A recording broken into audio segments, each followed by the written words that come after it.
back to the Murdy Creative Co podcast. I'm your host, Colin Murdy, and today's topic is This Will Be the Death of Me. But first, I want to say thank you to everyone who supported the company so far. If you haven't got a chance, go check us out on the web at Murdy Creative Co. That's MURDY creative.co. Or you can check us out on Facebook and Instagram by searching at Murdy Creative Co to see the best of our product shots. Follow us, keep up to date with our daily photos, and be the first one to know about new product launches. You can also hit the subscribe button at the bottom of our website to be included in all of our new product announcements. Be sure to check out our laser engraving, personalization options, and exclusive colors on the website, or you can get a blank one on Amazon Prime. So, when I recorded the last podcast on Monday, I caveated the beginning of it saying that a lot could happen, and that I didn't want to say anything to be sure until we knew for sure, but I was pretty confident. Turns out I was probably right. So, about an hour after I recorded that podcast, we got a note back from the bank that they said they were rejecting our offer. They said they wanted more money, which frankly wasn't really that much of a problem. They didn't specify how much more, which is annoying. But they also wanted us to get in writing some sort of indication from the zoning commission or from the mayor that the zoning, the occupancy, wasn't going to be a problem. Well, that turned out to be obviously a very interesting and problematic point. Now, I should thank the bank because by opening this Pandora's box, they actually solved potentially a future very expensive problem for me. So I go and I figure out, okay, we got to talk to the mayor. I got to figure out what's going on. So I reach out to City Hall. They say the mayor's not in today. He'll be in tomorrow. Well, I can't just go with nothing. So I go in and I feel like, all right, I'll go look up what the current zoning rules are for what that property is currently zoned as, and I'll go figure out, what that zoning means. So I go to City Hall and I talk with the excellent people there. And that particular property was zoned C2, which is a commercial district. I thought to myself, well, we're a commercial business. That's not a problem. Then I go down to the library below City Hall and I open up chapter 133. Which is all of the zoning regulations. I spend the next hour reading through all the zoning regulations, and turns out we cannot have our leather business in a C2 district. Leather manufacturing of leather, or I should say manufacturing of goods from leather, not tanning, is by name specified under subheading E of light manufacturing. So there's really no way to fudge the numbers to kind of say we're retail and, to push it in that direction. Nope, there's really no way around it. We are light manufacturing, or I1. Well, in an effort, obviously, to get some work done on Monday before the mayor got in on Tuesday, I went back upstairs. I took a photo of the zoning map for the whole city, and I drove to every single I1 property in town. I started at the south side of town. I should say the southeast side of town. I met with a warehouse owner who they do a cookie dough, or not cookie dough, I guess it's just dough in general, distribution. So they're a large warehouse filled with dough, and they get it in, they ship it out, they distribute it. They unfortunately didn't have any space in their warehouse. He was a nice guy, very helpful. It's good meeting him. Moved on to the next location. It was the building directly across the street from my house. It's an old building. I would be shocked. It's an old low cinder block building from, I'm guessing, the early 1900s. The owner didn't have any space available at the time, just a little bit of here and there, and I'm like, okay, well, maybe we could make that work. He said he'd be interested in selling for $500,000, which we don't have. And I wouldn't want to buy that building for $500,000 even if I had it. I kept going around. The way Horicon is set up is that there's a railroad track that goes right through the center of town. The light industrial district it basically is a corridor on either side of the railroad track through the entire town. Saw the canning building, the old canning building up the street. It's going to get torn down. That's on light industrial land. All of the storage buildings are on light industrial.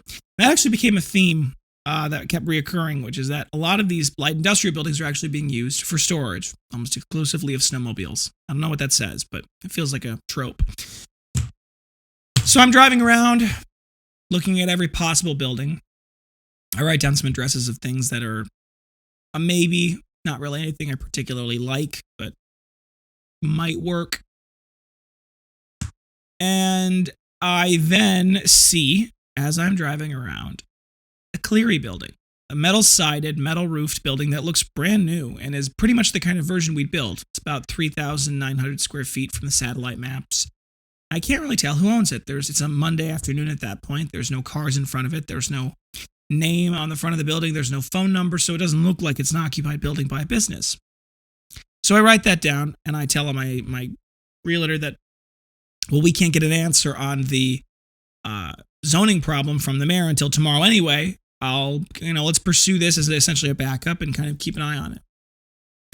So the next morning, I go into the mayor's office when the mayor gets there, and I explain to him our situation. Prior to me having that conversation with the mayor, we get another email from the seller's agent saying that there's another interested party in the building, and without disclosing anything, she recommended strongly that we put in a clean offer by the end of the day. Well, a clean offer means no contingencies. So no inspection, no appraisal, no financing contingency, no occupancy contingency, nothing. And she obviously says that if we want the best chance, she would strongly recommend putting it at listing, which leads me to believe that there is probably another offer that's at or near listing that they are also considering. She said we have by the end of the day really to come up with another offer. Otherwise, obviously, the other person that put in an offer is likely to be the one that's considered. So knowing this, I go into the office of the mayor, and we've got a dilemma. Because I can't buy a building that I don't know if it'll be rezoned. The mayor can't grant us approval, apparently. I asked him for a temporary variance to allow us to move the company into the building and begin work while the zoning stuff gets figured out. Can't do that.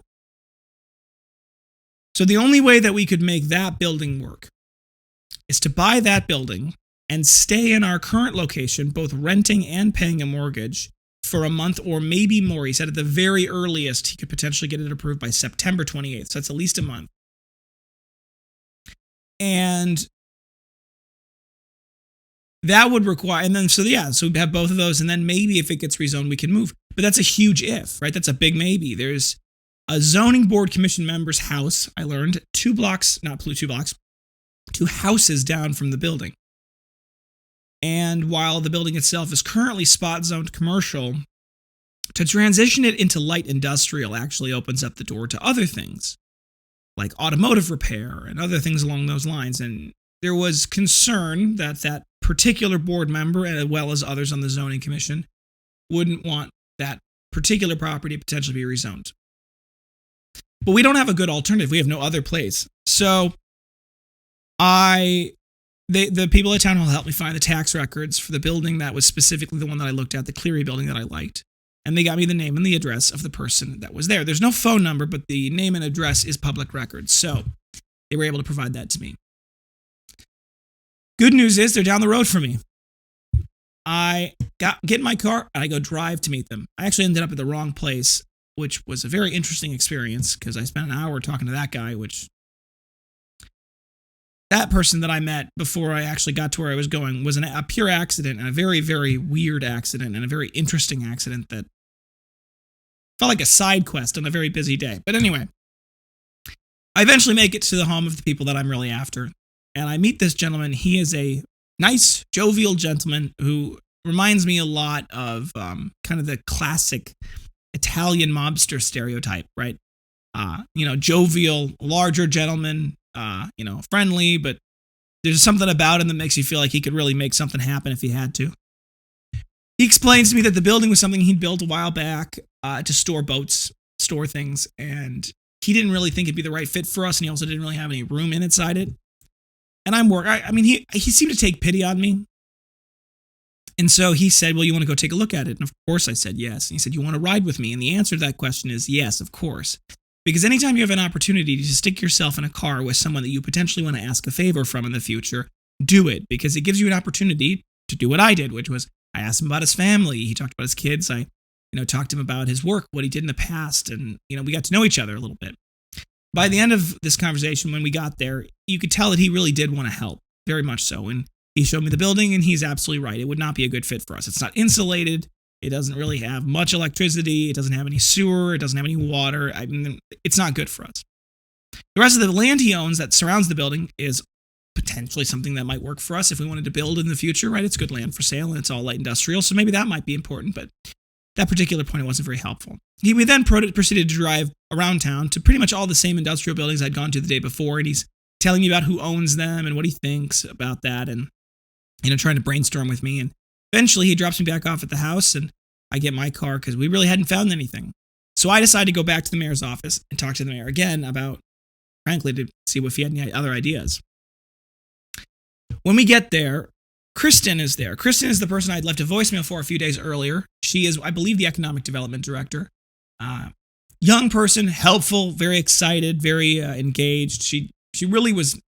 She was a very good cheerleader in all of this, but unfortunately, there wasn't a lot that she could do just herself.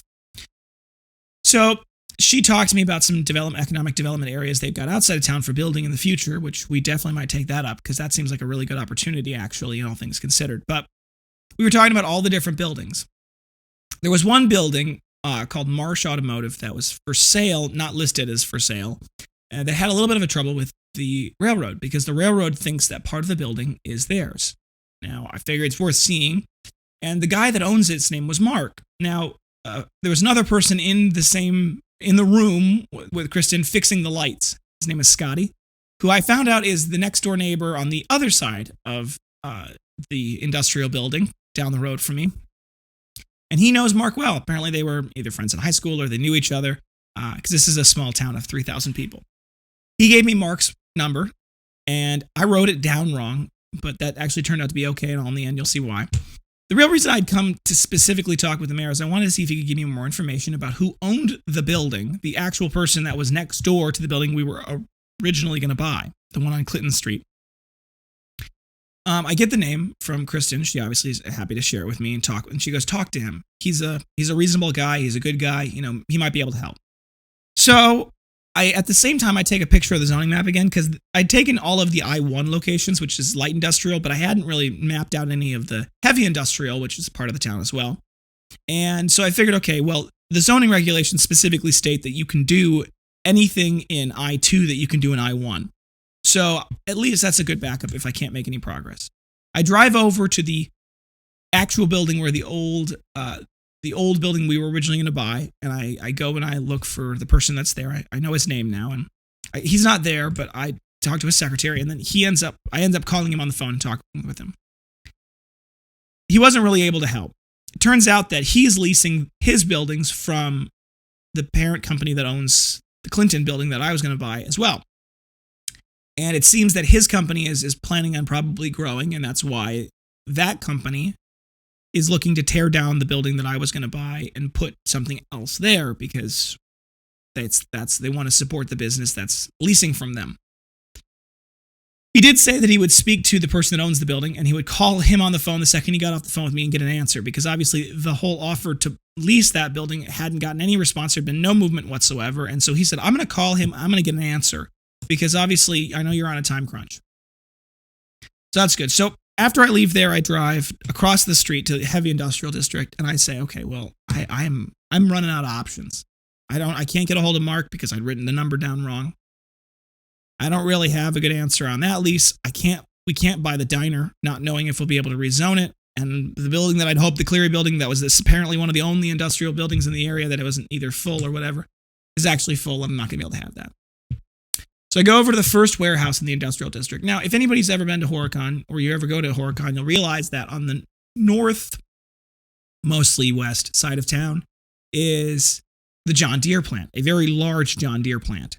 And the warehouse district is across the street from the John Deere plant, and it's all of the support companies that support John Deere, right? Anybody who, these are all of the companies that make the tires and make every other part of the John Deere, and they all have warehouses there, because obviously, why wouldn't you? So I walk into the first warehouse, and this is one of those things where at this point, I have met, at that point, 12 business owners. I talked to almost all of the small business owners in the light industrial district. I'd met them all. I begged and pleaded to see if any of them had space. And so you'd be shocked to find that when I walk into this first warehouse, just cold calling. No idea. Never been in this place. Don't know who owns it. Has no idea. I walk in, and the first thing is I walk into an empty office. It's the front half of a warehouse. So there's a warehouse, and the back of the warehouse is filled with tires and two gentlemen doing scanning there. But the front of the warehouse, where all the offices are, is dark and empty. And there's I'm guessing a high school person who's cleaning it, and she's part of the cleaning company. I walk in because she was the first person I saw. I said, do you know if there's anybody here? She's like, well, I just do the cleaning, but the people you might want to talk to are in there. And so I go in the warehouse. There's two people in this massive warehouse scanning tires, and they say, oh, you want to go talk to Smedley? He's down the road in the other WB building. I say, okay. Well, thanks. And so I'm getting in the car, and I'm pretty excited because this is the first space in this whole town that I found that might actually work. It's too small for our needs, and it's not really properly set up for what we would do, but it's an empty building with a roof over the head and electricity and air conditioning, right? So, and bathrooms. So that's a good start, right? That's more than we'd had previously. So I drive up to the other warehouse district, all surrounded by big warehouses. I walk into the building. There's no indication anywhere where the office is, and I ask a random person who is just walking around, hey, do you know where Smedley is? Points me in the direction of the office, and I walk into the office. Smedley's there talking with a couple of people. I'd never met the guy. I say, hey, is anybody here Smedley? He goes, oh, that's me. And I say, I don't mean to cold call you like this, but I'm in a bit of a pickle, and I'm hoping you might be able to help me.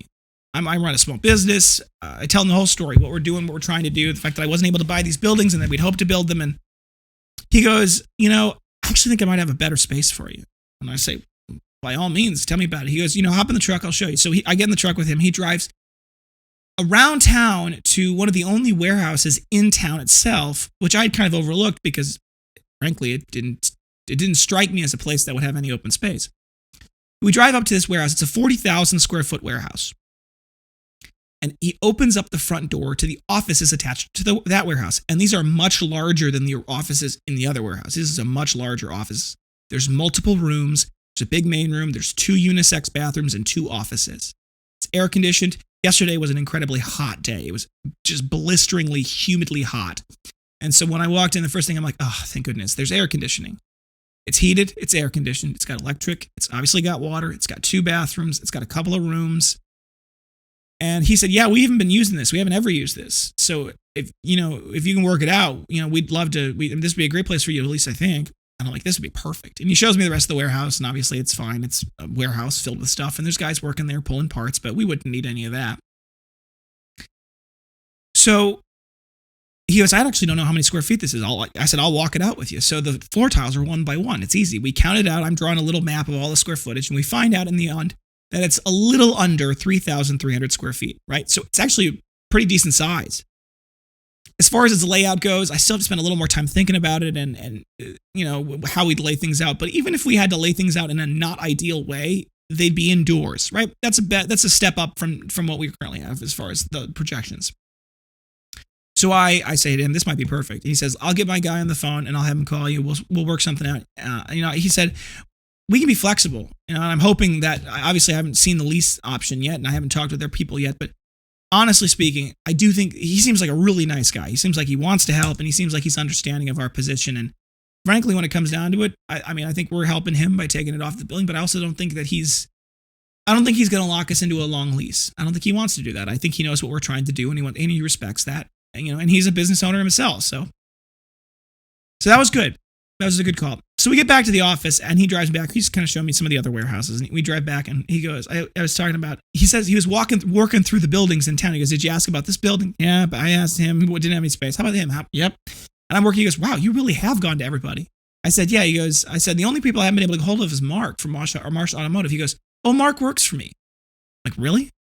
He goes, yeah, you want to talk to Mark now? I said, I mean, if he's up for it. So he gives Mark a call. And, he says, Mark, you want to come up here? What are you doing? He says, Mark's not doing anything. So he comes up, Mark comes up, I meet Mark. And Mark tells me that, he's, kind of selling the building. He's got a little bit of an offer now, but it's kind of pending. It's going, it's not in a hurry. And, he's technically, he'd be open to other offers. And if I want, I'm like, can I see the building? He said, yeah, let's meet at 4:30. It's like 3:20 at this point. So unfortunately, I don't have time to get my broker out from Milwaukee here. So I walk through the building myself at 4:30, and I just video the whole thing. Now, the building itself, the other building, and that's for sale, and he wanted like $200,000 for it, right? The main building is probably okay. It's probably workable. It would need money to make it what it would need to be, right? We need to replace the furnace, I believe. The air conditioning probably would need to get replaced. It has this massive 60 by 60 by 20 foot tall ceiling workshop with three massive overhead doors, and the whole room, including the ceiling, is insulated, and the garage doors are insulated, right? And it's got this concrete floor. So functionally, I mean, that's 3,600 square feet. If we did nothing but put everyone in that room, it would be fine. And there's an attached office. Little office is old. There's another on the building on the other side. And it also has, at the far side, a concrete building. And he showed me where was the contested area by the railroad track, and it wasn't really very much. Moral of the story, if we were really interested in that building, and we were really pushing, and we were willing to spend that much money, and I wouldn't want to spend that much money on it. I'd probably spend a little less on it and maybe do that, but it's kind of too expensive for us at the time. What I would do is I would turn that concrete building, because that doesn't have any air conditioning, it basically just has a roof, I'd turn that into parking. Because it would actually turn into a really nice parking garage, and there's not much other parking available, and so it would keep the snow off people's vehicles in the winter. So that was an option, and it was a crazy coincidence that Mark happened to work for him. So here I am. I'm recording this Wednesday morning. I only mention that specifically because as you can tell, a lot's changed and a lot's been changing. I still have yet to hear back from Smedley's guy, but I'm going to give him a call. We're going to work on sorting out, this lease, because I really think that that's the best option for us. And once we get that sorted out, we'll be good to go. Oh, I did want to mention this. I heard back from the person who's leasing the buildings next to the building that we were going to buy. He talked to the guy on the phone, and apparently the partner said that we could move in whenever we wanted, and they would sort out the lease later, because he knew that we had a time crunch. Which, if I didn't have a backup, or I guess I said, if I didn't have what Smedley was able to offer, I probably would be backed into that corner. And I'm really glad I'm not currently being backed into that corner, because, I don't know, there's just a bitter taste in my mouth to give those people money after all that we've been through and all of the time and trouble that it's been. This whole process has been exhausting. It's like I joked that this process, this last month and a half, 2 months, but specifically the last couple of days, have just aged me 100 years. It's been so stressful, but hopefully, and I've said this many a time, I think we're on plan, I don't know, MN, something like that, but I think this one might work out. So I'm hopeful. All right, folks, thanks for tuning in today. Be sure to check back in next Tuesday and next Thursday for our next topic. And don't forget to check that subscribe button as well as the notification bell to get notified when we send out new episodes. And I'll keep you guys posted on the evolution of this process. If you have any questions or concerns about your leather binder or journal, folio, accessory, anything we sell, feel free to contact us on the main page of our website at Murdy Creative Co, or you can contact us via Instagram and Facebook. You can text, email, call, direct message, all the usuals. We'll do our best to get back to you as soon as possible, but we do appreciate your patience. If you got a quick question or you want to change something on your order, feel free to give us a call at 414-434-9001. And you can call or text that number. It's 414-434-9001, and we're available Monday through Friday, 9 a.m. to 5 p.m. Central Time, but we're closed on federal holidays. So if you think we deserve it, a good review can go a long way to help us grow. Both a review on the podcast app, whatever you're listening on, but also a review on the product itself. If you want to go read all of our amazing reviews, you can go to murdycreative.co/reviews. That'll take you to our page. We've got everything listed there. There's a button there that says leave us a good review. You click on that, it'll take you to facebook.com/murdycreative.co/reviews. There's a button there that says, do you recommend the Murdy Creative Company? You click yes, and you can write your amazing review. We love them. We read them. They make our day. They're a very important part of the wonderful employee morale we have. If, however, you would leave us a bad review, there's another button there that'll get you directly in contact with us. Please, please, before you leave us a bad review, give us an opportunity to make it right. It's very important to me personally that everyone has a good experience with the company, and we will do everything we can to fix problems. So please, please, please give us that opportunity. Word of mouth is the best form of advertising. Always has been, always will be. So tell your friends and family, and frankly your enemies too, about the company. If you go to the website, in the bottom left-hand corner, there's a rewards button. When you're signed in, you get 5% back on any purchase you make as in-store credit, but there's also a shareable link there.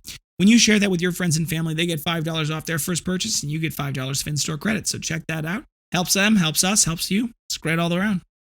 If you have any podcast topics you want to hear more about, send them my way. I'm always happy to talk about just about anything I can. So definitely leave it in the comments below or send us an email, sales@murdycreative.co. If you're looking for multiple binders, journals, folios, anything we sell, for gifts, giveaways, menus, really any reason, you can add all of those items to your cart and a bulk discount won't be automatically applied.